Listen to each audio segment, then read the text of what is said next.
Είναι στην ίδια ευθεία με το βουνό εκείνο. 2.700 μέτρα ύψος, 2.706 για την ακρίβεια δείχνει το ρολόι μου. Θα περάσω όλο αυτό, ακόμα λίγο μάλλον από ό,τι φαίνεται, και μετά θα κατεβώ για να πάω στον προορισμό μου.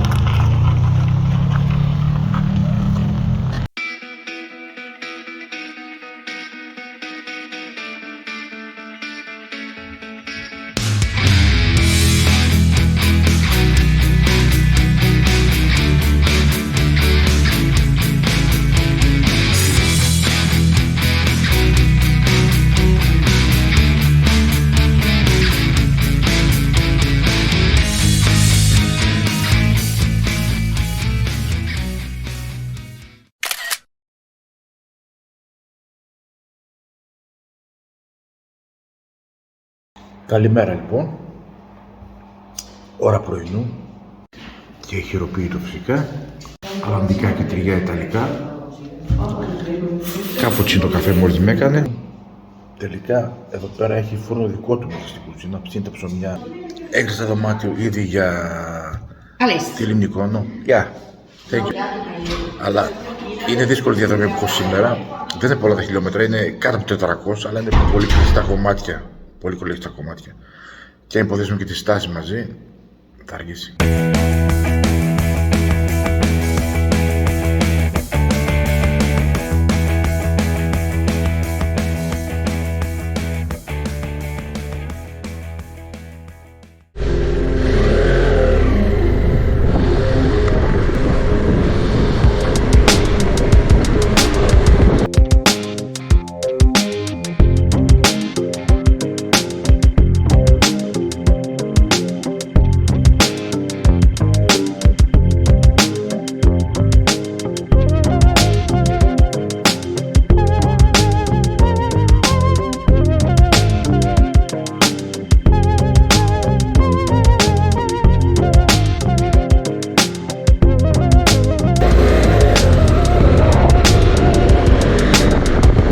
Και έτσι φεύγω από την περιοχή του Μπελούνου με σκοπό να περάσω από τη μεγάλη οροσειρά των Ιταλικών Άλπων που βλέπουμε μπροστά μας.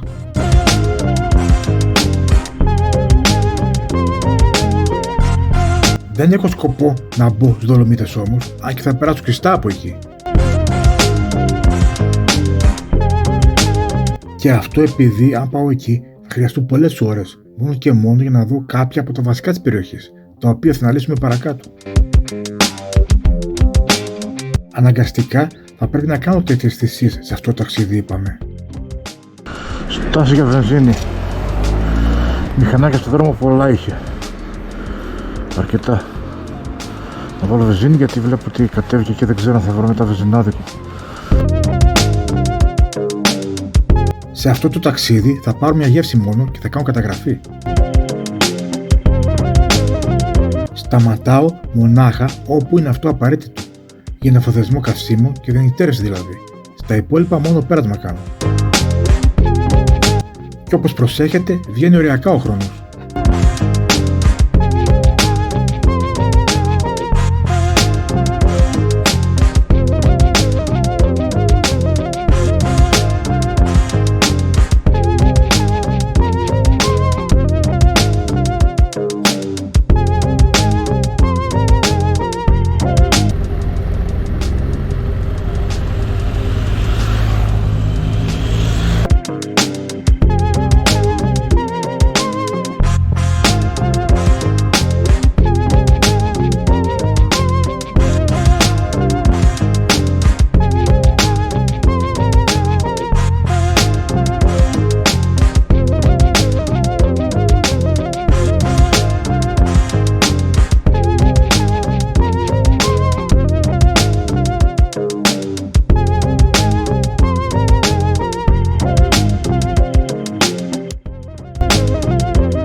Ένας ακόμα παράγοντας που πιέζει την ταχύτητα αλλά και την απόλαυση της διαδρομής είναι οι πολλές κάμερες ελέγχου ταχύτητας που βρίσκονται κυρίως σε κατοικημένες περιοχές.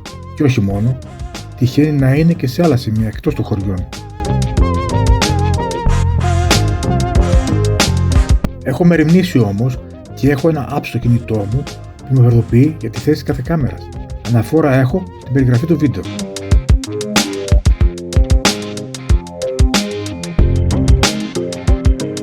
Σαν τουριστική μέκα που είναι οι Δολομίτες, είναι γνωστοί για το χειμερινό σκι, την ορειβασία, την πεζοπορία και την αναρρίχηση που προσφέρουν.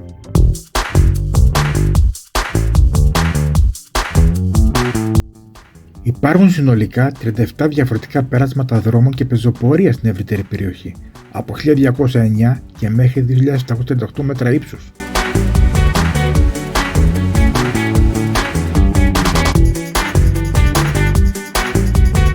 Όπως καταλαβαίνετε, χρειάζεται αρκετές μέρες διαμονής για να δεις τα πάρα πολλά αξιοθέατα της ευρύτερης περιοχής.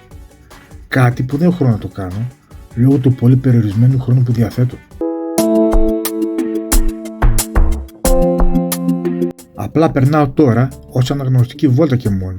Κάνω κι εγώ το δικό μου πέρασμα. Μελλοντικά όμως θα γίνουν ταξίδια κατά συγκεκριμένους τόπους αυτού του ταξιδιού. Το όνομα Δολομίτες προέρχεται από τον διάσημο Γάλλο ορεικτολόγο Deodat Dolomieu, τον πρώτο που περιέγραψε το Δολομίτη, έναν τύπο πετρώματος που απέδωσε τα χαρακτηριστικά σχήματα και χρώματα αυτών των βουνών.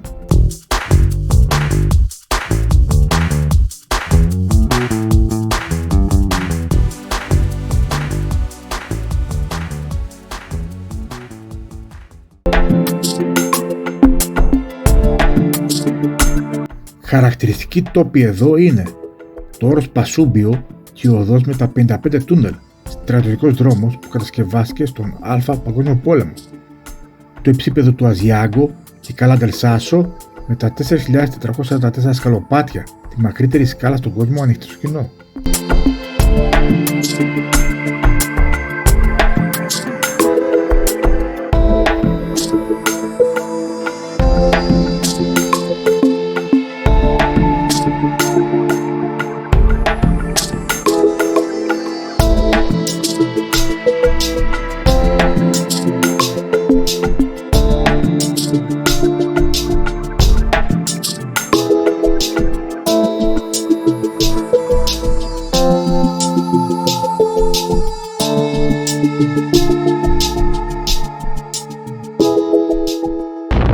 Τόσο όμορφα μέρη, δεν ξέρεις πού να σταματήσεις και σε ποιο να κάτσεις να τα απολαύσεις.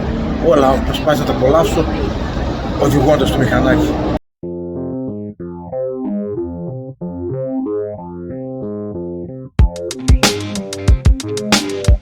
Συνεχίζουμε λοιπόν με επόμενο προορισμό το Στέλβιο.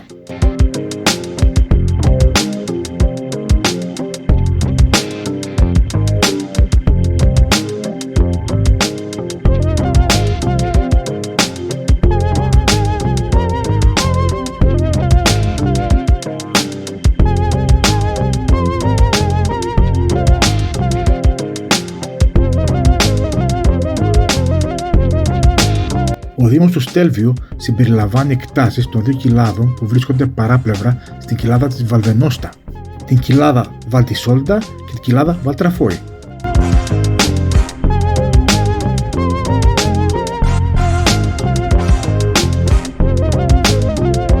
Θα περάσουμε τώρα από τη μια κοιλάδα στην άλλη πάνω από το βουνό, το 600ο πέρασμα του Στέλβιου.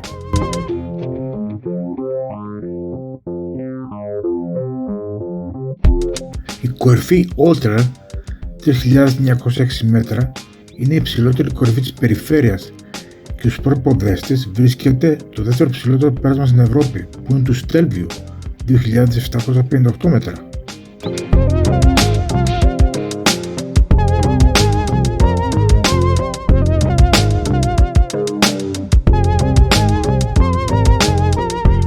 Η πόλη του Στέλβιου είναι ανάμεσα σε 150 ιταλικές πόλεις με το χαμηλότερο ποσοστό ανεργίας και ανάμεσα στους 400 δήμους σε σύνολο 8.094 με το υψηλότερο κατακεφαλή εισόδημα.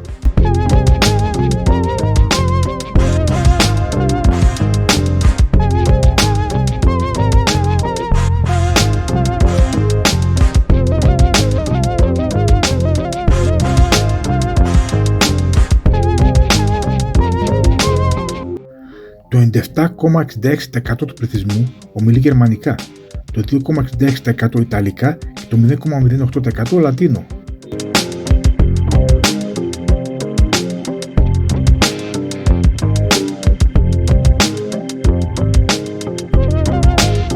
Χρειάζεται προσοχή επειδή οι δρόμοι είναι πολύ στενοί, με συνεχόμενες πολύ κλειστές στροφές και από το αντίθετο ρεύμα κατεβαίνουν συνεχώς από ποδήλατα μέχρι και λεωφορεία.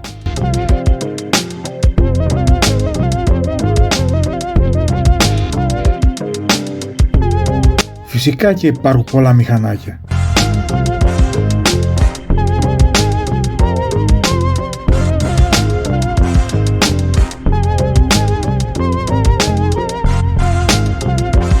Όπου το 99% αυτών είναι κατηγορίας on-off touring, με τα περισσότερα να είναι BMW όπως βλέπετε.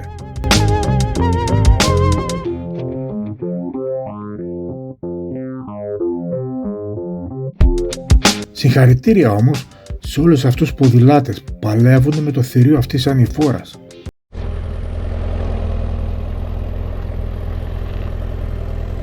Πέρασμα του Στέλβιο Pass, 2.700 μέτρα ύψος, 2.706 για την ακρίβεια δείχνει το ρολόι μου. Και είναι αυτό εδώ. Και άλλα τόσα ζιγζάκ από εκεί πέρα πίσω που ανέβηκα. Θα περάσω όλο αυτό, ακόμα λίγο μάλλον από ό,τι φαίνεται, και μετά θα κατεβώ για να πάω στον προορισμό μου.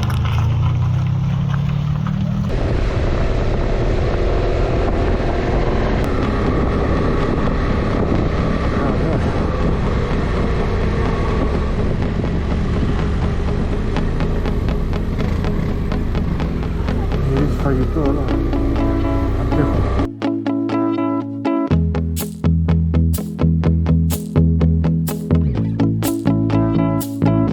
Για να δούμε πως είναι και η άλλη πλευρά αυτού του πολύ ωραίου βουνού. Ακριβώς πίσω από αυτό το βουνό που βλέπουμε είναι η Ελβετία. Υπάρχει και ένα πολύ ωραίο πέρασμα που θα ήθελα να πάω, αλλά έχω άλλο προορισμό για σήμερα. Σήμερα θα διανυκτερεύσω για δεύτερη νύχτα στην Ιταλία. Αύριο θα ξεκινήσω για Ελβετία.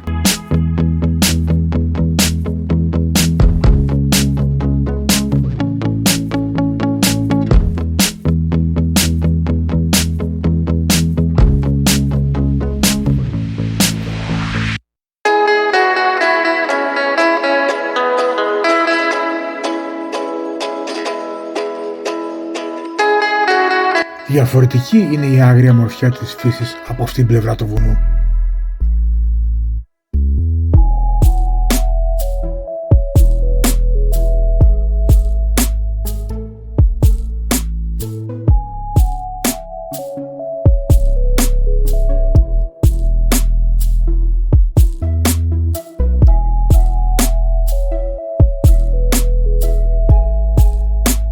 Θα πρέπει να αφιερώσω πολύ περισσότερο χρόνο και να ξαναέρθω σε αυτά τα μέρη.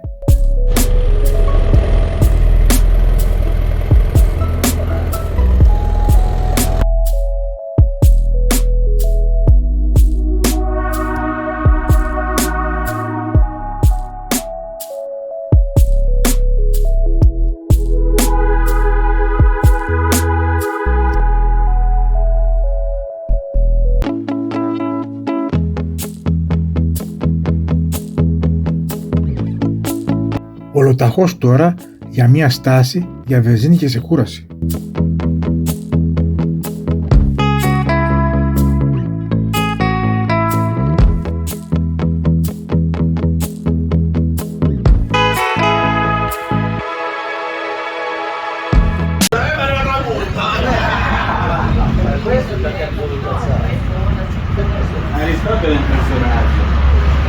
Άλλη μια στάση για διάλειμμα μετά το κατέβασμα του Στέλβιο, όχι το κατέβασμα, ανέβασμα και κατέβασμα του Στέλβιο. Τώρα εδώ πέρα είμαι γύρω στα 90 χιλιόμετρα τέτοια απόσταση, αλλά μου δίνει γύρω στη μία ώρα και βάλε. Μια μισή ώρα που είναι πολύ μου φαίνεται. Να δούμε τι θα βρούμε μπροστά.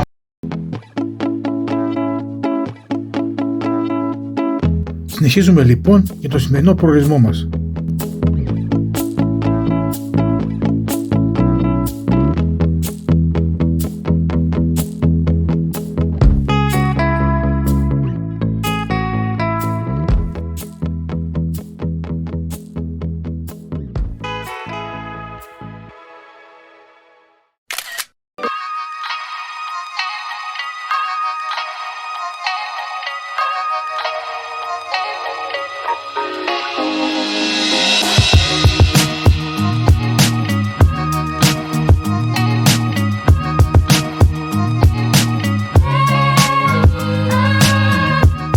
Φτάνω στα βορειοανατολικά της λίμνης Κόμο και ακολουθώ το στενό δρόμο που με βάζει μέσα στις γειτονιές, έχοντας την τύχη να θαυμάσω και τη θέα που μου δίνει η περιοχή.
Εδώ είμαστε.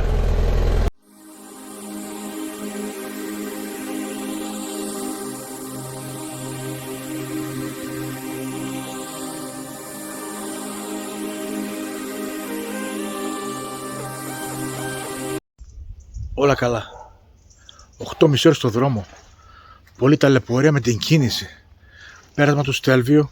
Εντάξει, ήταν αργό διότι ήταν αναγκαστικά λόγω συνθήκων. Δολομίτες. Πολλή κίνηση, αργή ταχύτητα. Χωριά, πάρα πολλά χωριά. Κάμερες πολλές, το 50, το 30, το 70. Πάρα πολλή κίνηση, υπερβολικά πολλή κίνηση και δεν σε αφήνανε καθόλου γιατί από την άλλη έρχονταν πολλά αυτοκίνητα και από τη μία πήγαιναν πολλά και την άλλη έρχονταν πολλά. Και εγώ καθότι είμαι με τις βαλίτσες πλάνες, δεν χωράω. Θέλω χώρο αυτοκίνητου σχεδόν για να προσπεράσω. Πάμε να δούμε το δωμάτιο τώρα.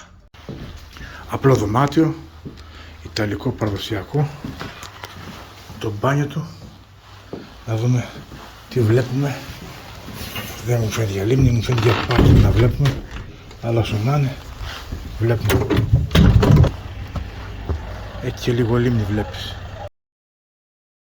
Μια χαρά είμαστε. Για τα 60 ευρώ. Αυτή είναι λοιπόν η θέα από το ξενοδοχείο. Τώρα βρισκόμαστε στην είσοδο. Τη δούμε το πρωί τη λίμνη Κόμο. Τώρα αργά είναι. Εδώ λοιπόν στο εστιατόριο του ξενοδοχείου. Πάει να φάω κάτι, όλη μέρα δεν έφαγα τίποτα. Και αντί να τρέχω να ψάχνω έξω, είμαι και κουρασμένος. Εδώ καλύτερα.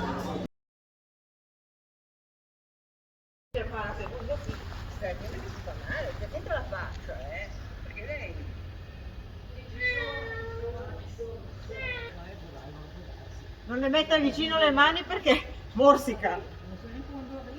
Καλημέρα σας λοιπόν. Σηκώθηκα, ετοιμάστηκα, φόρτωσα. Έτοιμος να φύγω είμαι. Εδώ βρίσκομαι.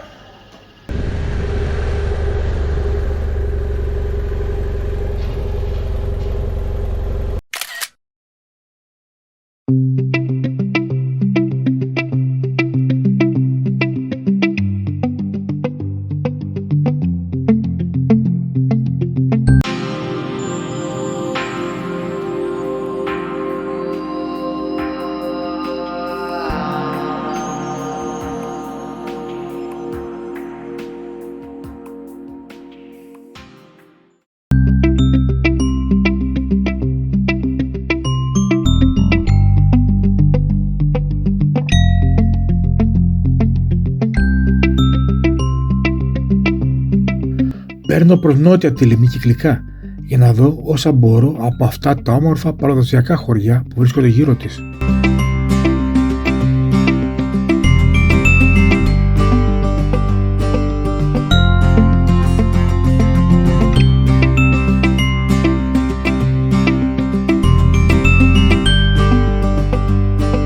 Θα μπορούσα να φύγω προς βόρεια, κατευθείαν για Ελβετία, μέσα από ένα πολύ ωραίο πέρασμα που υπάρχει, αλλά δεν θα είχα την τύχη να δω αυτά εδώ.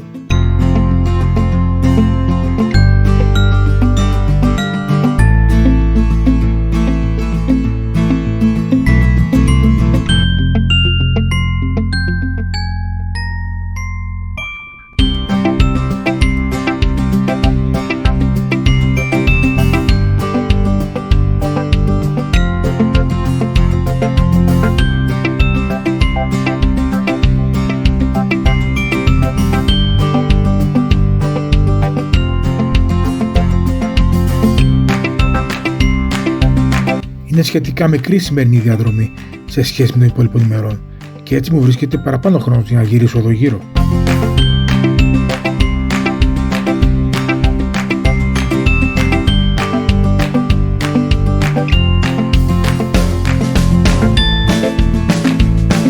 Τα σύνορα των δύο κρατών βρίσκονται μέσα σε ένα σύμπλεγμα των Ηνωμένων Πόλεων Κόμο, Σανίνιο, Μασιλιάνικο, Τσερνόμπιο και Σαν Μπαρτολομαίο από την Ιταλική πλευρά. Ενώ Τσιάσο, Μπακάλο, Σκαλέτε και Μπαλέρνα είναι στην ελβετική πλευρά. Θα μπω σε ένα τμήμα δρόμων ταχείας κυκλοφορίας για να μπορέσω να περάσω και από τη λίμνη της Λουκέρνης.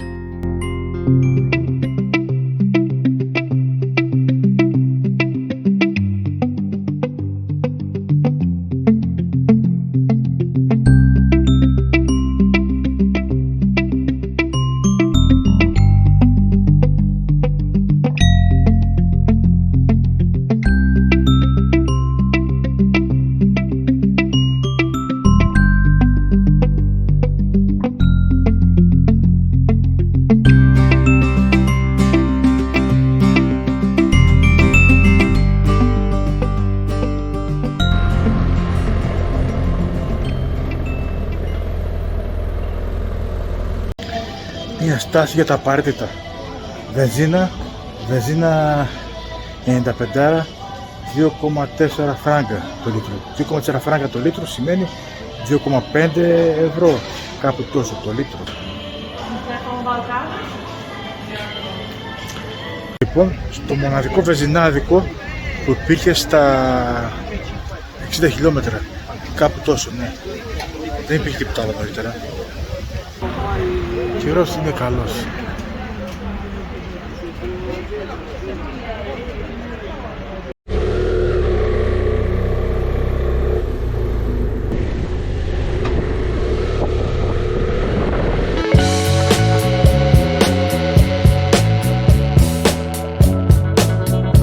Πολλά κατασκευαστικά έργα, αν το ήξερα, θα τα απέφευγα και δεν ερχόμουν από αυτόν τον δρόμο. Έπρεπε να τα λάβω υπόψη αυτά και να μελετούσα καλύτερα το Google Maps, όπου αναφέρονται όλα τα έργα ειδοποίησης. Μπαίνοντας σε ένα τούνελ άνω το 15 χιλιόμετρο μήκος, αρχίζω να ζητήνομαι έντονα. Προσέχω τη θερμοκρασία να έχει φτάσει στους 30,5 βαθμούς Κελσίου. Και λίγο παρακάτω να ανεβαίνει μέχρι τους 36,5. Και ακόμα δεν λέει να τελειώσει αυτή η σύραγγα. Είμαστε μέσα στα σπλάχνα του βουνού.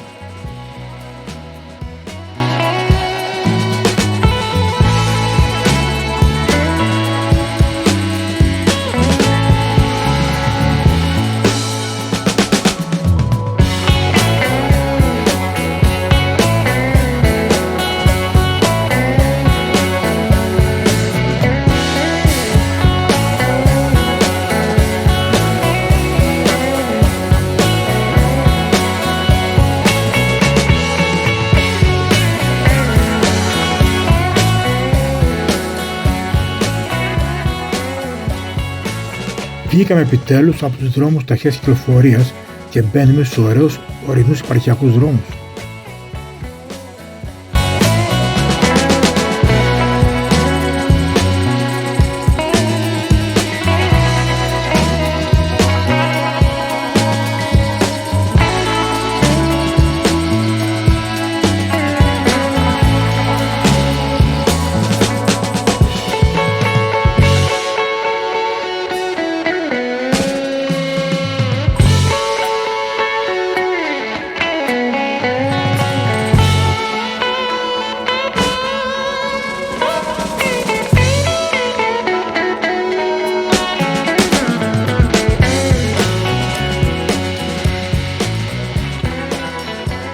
προορισμός μας είναι το Μπριντς, με την ομώνυμη λίμνη.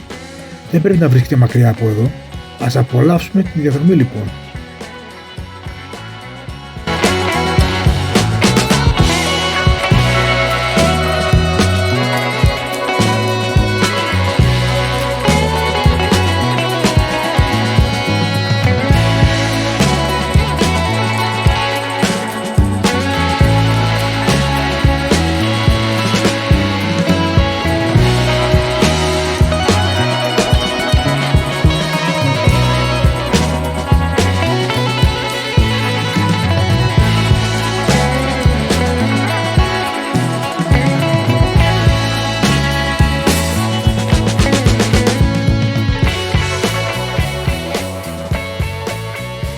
Προσέχω ότι υπάρχει με τεράστια διαφορά στις τιμές των καυσίμων ανάμεσα στα βενζινάδικα του κλειστών δρόμων ταχυκυκλοφορίας και των βενζινάδικων που βρίσκονται έξω από αυτούς, τα οποία έχουν νορμάλ τιμές.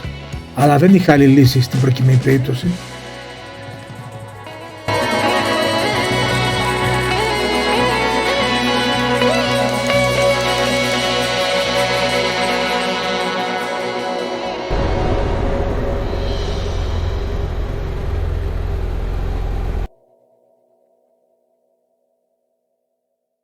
Μόλις έφτασα λοιπόν στο ξενοδοχείο, το μέρος είναι φανταστικό.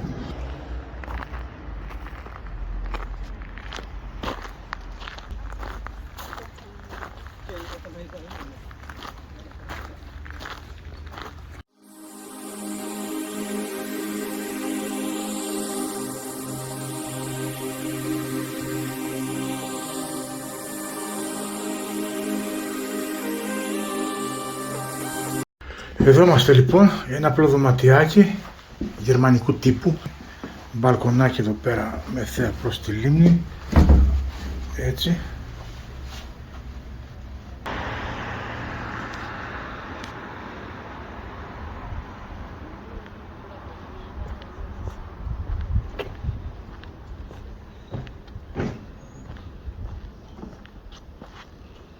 Το πάρκινγκ λέει 10 με 7 απαγορεύεται για αντίσκηνα, τροχόσπιτα και ξέρω εγώ.